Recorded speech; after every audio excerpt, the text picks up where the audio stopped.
The relationship between love and hate is often a close one.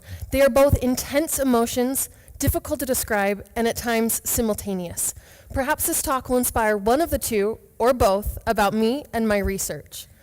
I graduated high school with a 4.0 grade point average and a full ride scholarship to a four-year university. While in college, I maintained a full-time course schedule, extracurricular activities, and high grades. I studied abroad and served in club leadership on campus. I could do all of these things because I love to learn and I'm proactive about my education.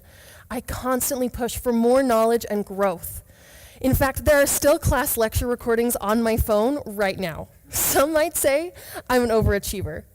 When I started my research a year ago, however, that word didn't quite apply anymore.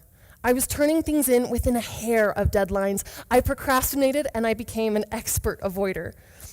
I was even asked, short of hard drugs, what is it going to take to make you do this? Questions like that and the idea of not finishing made that girl of a few slides ago completely petrified, embarrassed, defiant, and scared. She even considered walking away. Being capable of the work wasn't the issue, but what it was about. My thesis studies the relationships of female survivors of military sexual trauma, which is clinically defined as any non-consensual sexual assault or physical contact that occurred during military service. Though the definition sounds impersonal, the realities are anything but. I learned that sexual trauma in the military is linked to poor relationships, depression, substance abuse, and post-traumatic stress disorder. In fact, military sexual trauma is more likely to cause PTSD than deadly combat experiences.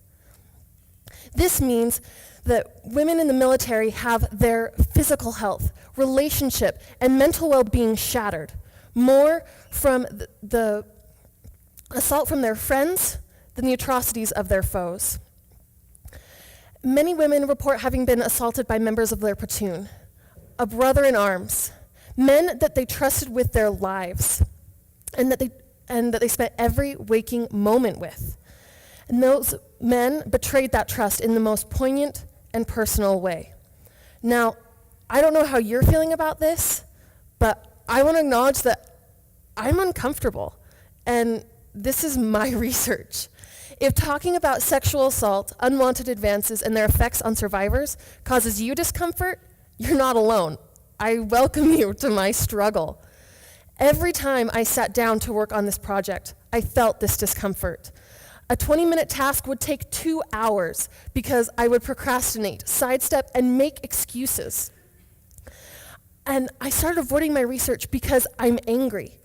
I'm frustrated, I am disappointed, and I hate what these women reported.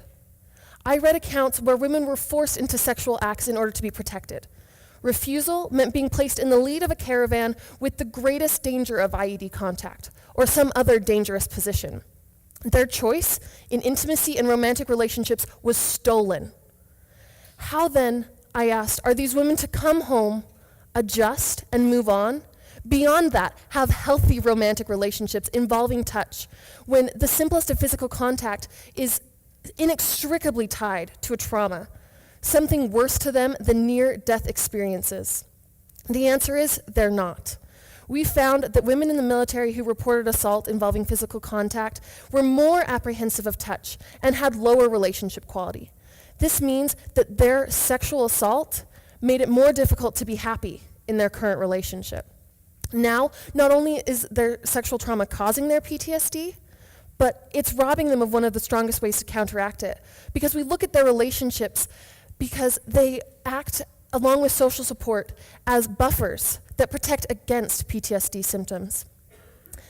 I would use the word futile to describe how I felt about my research.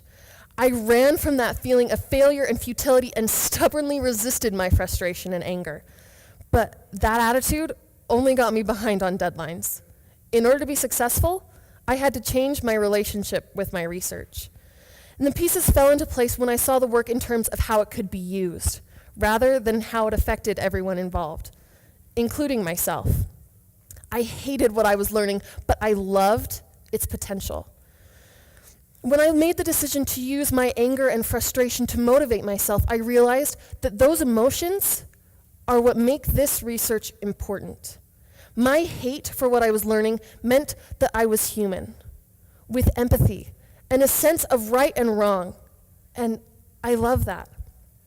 Being human involves struggles and challenges that are out of our control. We can't always be that overachiever. I came to accept that I am not impervious to the dark realities of the world, but I can change my relationships with them.